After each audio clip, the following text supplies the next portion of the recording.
Hi friends, my name's Annette with Sunbeam Fabric Art, and today we're going to be going through my process as I made. This is a Northern Pygmy Owl. That is the name of this bird. The coloring I chose isn't exactly true to life, but you are free to, if you use this pattern, you're free to make it any color you want to. Pink, purple, orange, whatever trips your trigger. But this owl is, I chose grays, blacks, and whites. Just to let you know, this pattern is very difficult. It is not easy. I'm going to put links in my description for some tutorials that I highly recommend if you're new to this kind of complex foundation paper piecing. You definitely want to start small. Don't try and do it all at once. But if you do decide to try it all at once, go for it. That's what I did. When I first started paper piecing, I did some really complicated stuff on the website I'm going to reference in my description, and I just went for it and learned as I went. I made a lot of mistakes, but I just kept going. So this guy, the worst part on this pattern is the eyes. Those eye triangles have about 25 pieces each. And probably about 14 or 15 of them are just around the center of the pupil and the outside of the pupil area. So it's a little bit of a tight squeeze. Some of these pieces are very small. And just to let you know, on the back, where all those pieces come together, this gets really bulky, really lumpy. If that's not something you're going to like, you may not want to do this. But it doesn't bother me, and I figure once the batting is in the quilt or whatever I'm doing to this, it's going to be fine. So stick with me and I'll show you what I did to put this Northern Pygmy Owl together. Alright, let's talk about this owl pattern. So I've got my instructions here on the first page of how to assemble all the pieces. We've got our picture of our owl side by side with the sections for this pattern. So each of these color areas is a different lettered section. We'll put all those sections together and then follow the instructions to put the owl together. And here are those sections again. And if you zoom in, for example, you can see there's a section G, a section H. There are up to N sections, however many numbers that is, A through N. And this one on the left of this eye is B.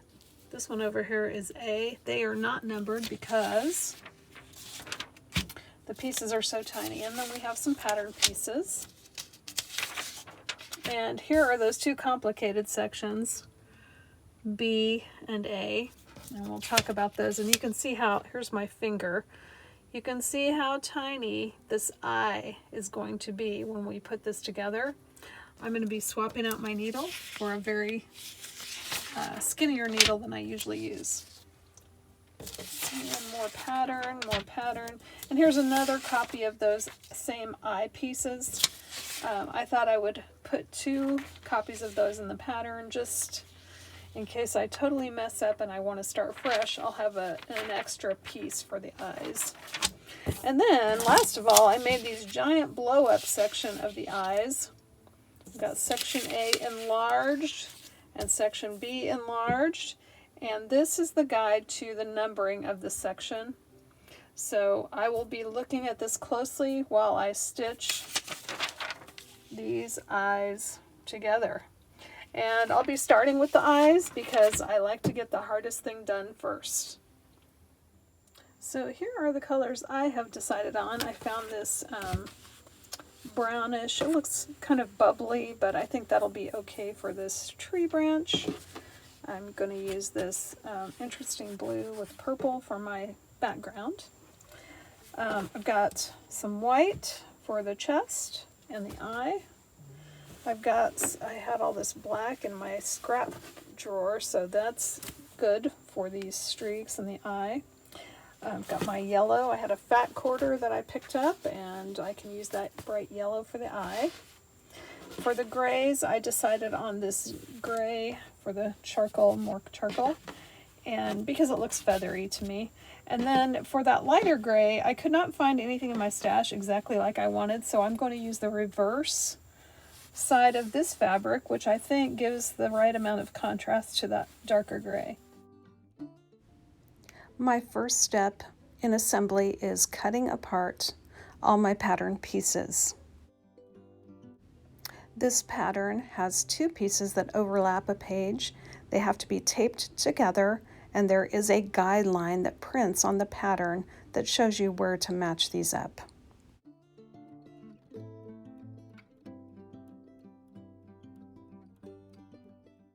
Once I have all the pieces cut out, I start cutting pieces of fabric out. I go through methodically one pattern piece at a time, one through however many numbers are in that piece. And I cut those pieces in the right color and big enough to overlap all the seam lines. If you are experienced with foundation paper piecing, you probably have your own way of doing things. If you're a beginner, you will create your own way that works best for you. Again, I highly recommend going through some tutorials if this type of paper piecing is brand new to you. Before you start, set your stitch length to either 1.8 or 1.5. And here is my setup for this type of paper piecing. I have a bright shiny lamp, my iron and smallest ironing wool mat, and lots of bobbins. So here I'm getting started on this piece. I've got my stack of fabric that I cut for this eye section. I will place piece 1 and piece 2 fabrics right sides together, place them on the back of this pattern, and stitch on the line between piece 1 and piece 2. And I will check with my lamp to make sure I have these lined up correctly. You can see that that lamp is a great idea. You need to have that handy so you can see where you're going to be sewing. When I'm sure that those are lined up properly, I take it to the sewing machine and sew that stitch line between 1 and 2.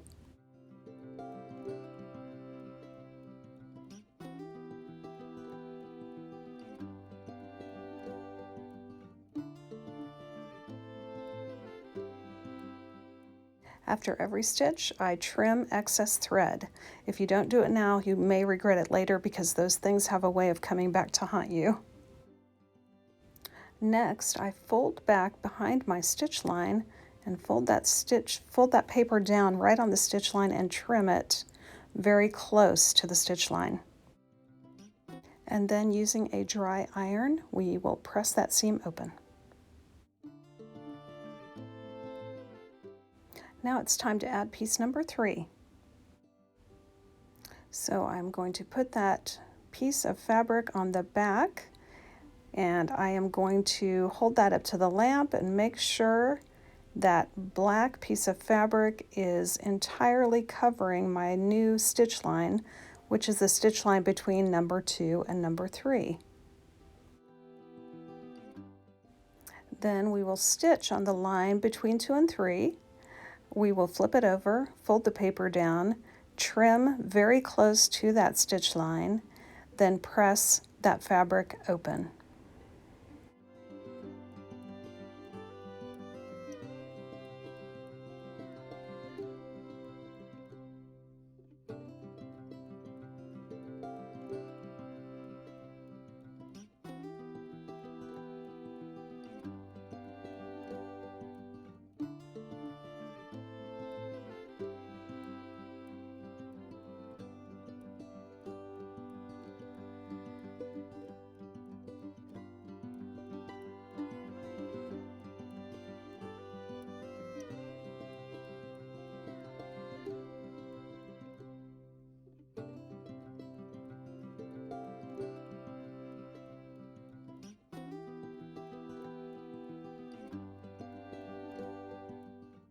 This process continues. We take the next number piece we're going to put on, we attach it to the back, we're going to hold it up to the lamp just to make sure we've got it lined up over the stitch line so that when we fold it back, when pressing, it is going to be in the right spot for the next piece. We stitch the line, we fold the paper down on the stitch line, trim it, and then press that open.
And finally, we get to the last piece on this section, which is a blue background piece.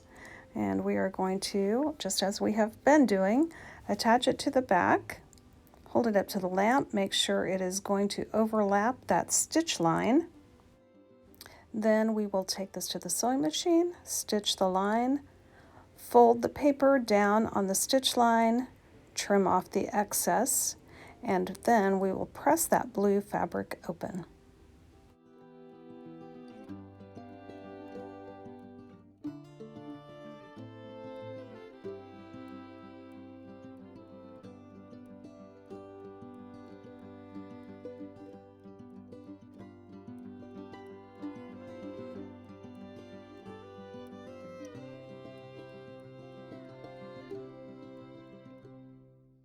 And there is one of our finished eye pieces. It doesn't look like much now, but trust me, it will look great when we finish this owl. I wanted to go through one more piece of this pattern with you, which is the N piece. That is the tree trunk piece with some feet or claws of the owl on the tree trunk. I put the two pieces for number 1 and number 2 of this section, right sides together, held it up on my paper to make sure I was going to be stitching on the proper line between piece 1 and piece 2. Then I went ahead and stitched that line. And once that line is stitched, I trimmed off excess threads. I folded my paper down on that stitch line. I trimmed off very close to my stitch line and then pressed the fabric open.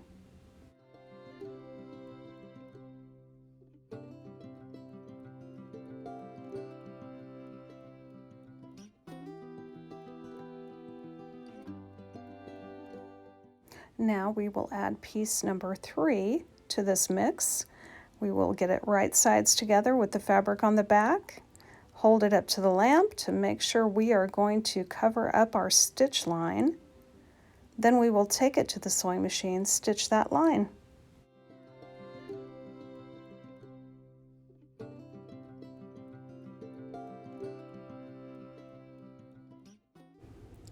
Next, I trim the threads off. I will fold the paper on the stitch line, trim very, very closely to the stitch line, and press that fabric open.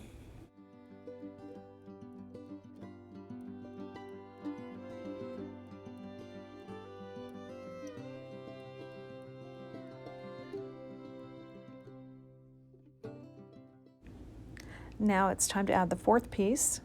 So again, we're going to line that up, holding it up to the light, making sure we are covering the line we're going to sew on, and that when we fold that fabric back, it will cover the entire piece. I was having trouble seeing this through the dark fabric, so I want to show you another way. I folded on the line first, on the line I was going to sew on between piece 3 and 4. Then I trimmed close to that sew line.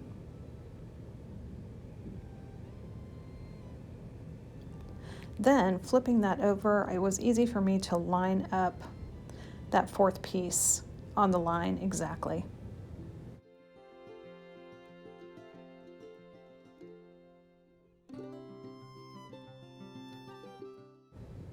And then we sew that stitch line, trim off excess threads, and press that seam open. And that method I just showed you actually works best with larger paper piece patterns.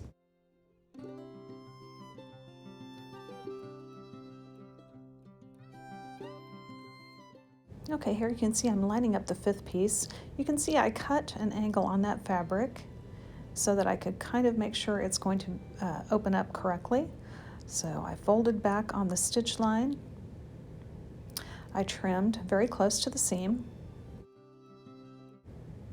And now flipping that over, I'm lining up piece 5, right sides together on the back of the paper, and making sure that the edges of that 5th piece are going to cover the edges of where it's going to open up. And now we can stitch that seam, trim the excess threads, and press the seam open.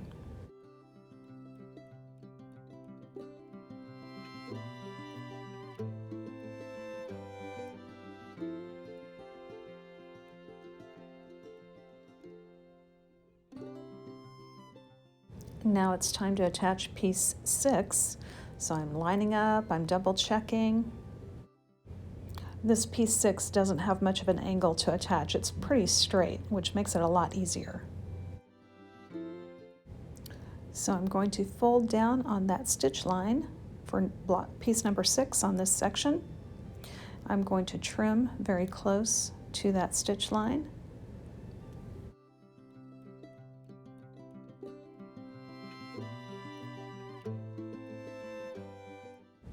Then I'm going to lay piece 6 down right sides together on the back side of the paper. We will stitch that seam line, trim off our extra thread pieces, and press the seam open.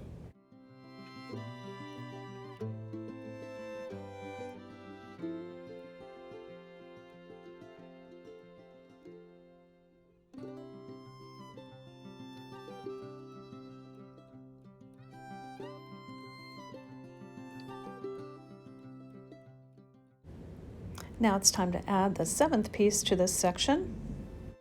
So I carefully folded on the stitch line all the way down. Then I trimmed that fabric very close to the stitch line.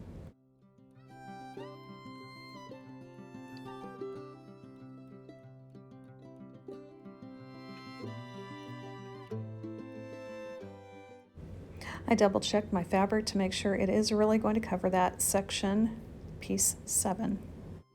And then I laid that new piece right sides together on the back of the paper.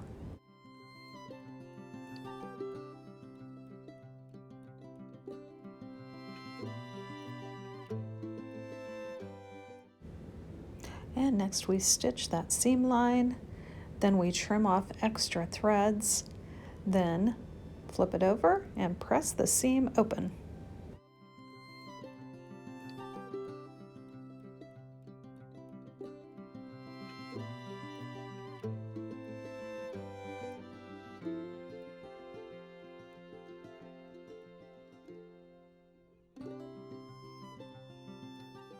Now on larger pieces like this, I like to trim these pieces down using a cutting mat and a ruler.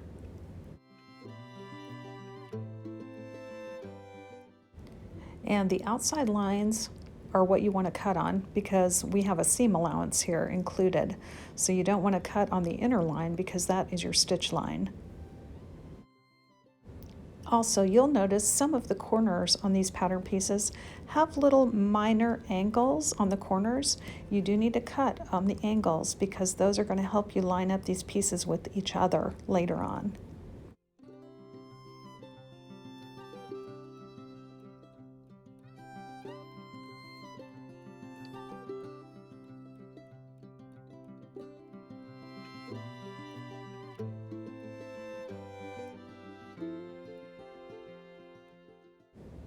And here is our finished section N ready to sew.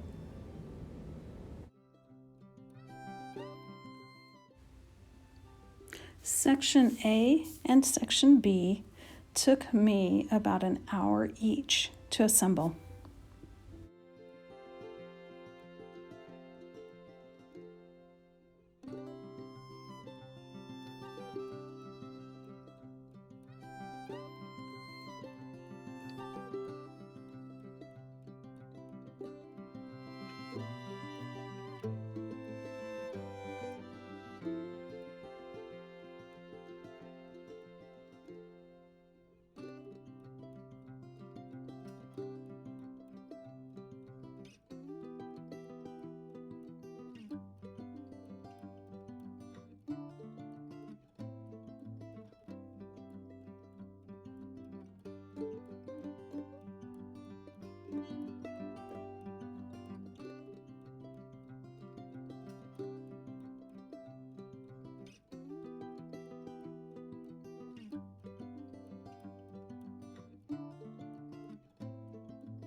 Once all those sections were done, I trimmed every section.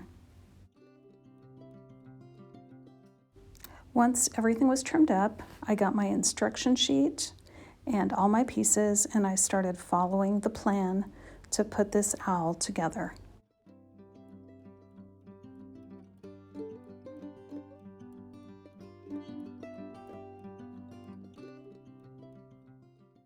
So when putting two pieces together, you're going to put them right sides together, and I made extensive use of clips and sometimes pins to do making sure these were lined up, and that when I opened them back up, the lines would be straight, that everything looked lined up.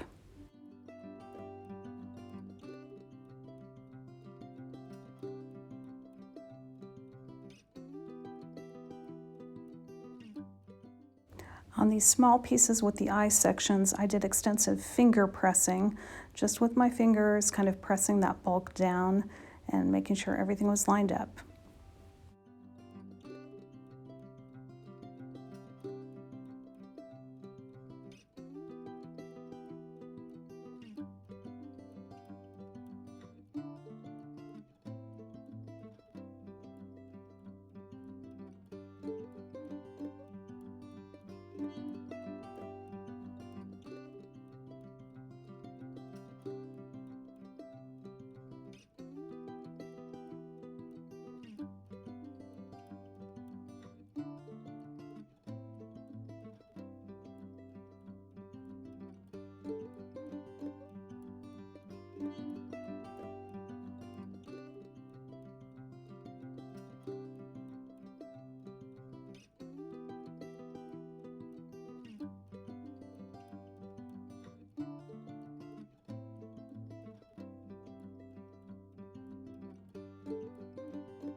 And now our face section is completed.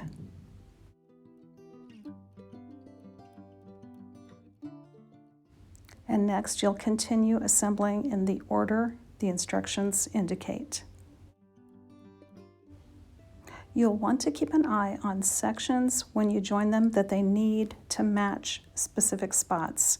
In those cases, definitely pin or clip, double check by opening, and make sure those matches are happening before you stitch.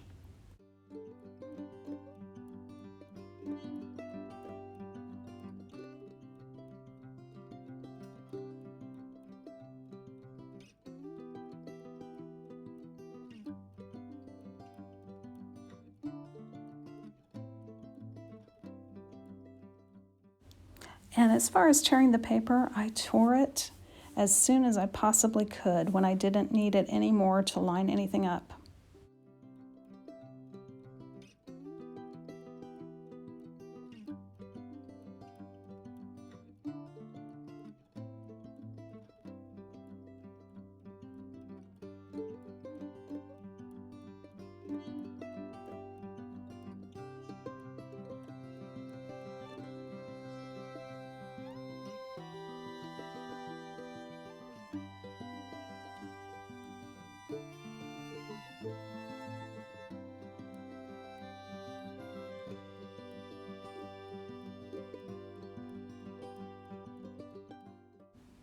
When I added section N, I had to match that twice. The first time the feet didn't quite line up.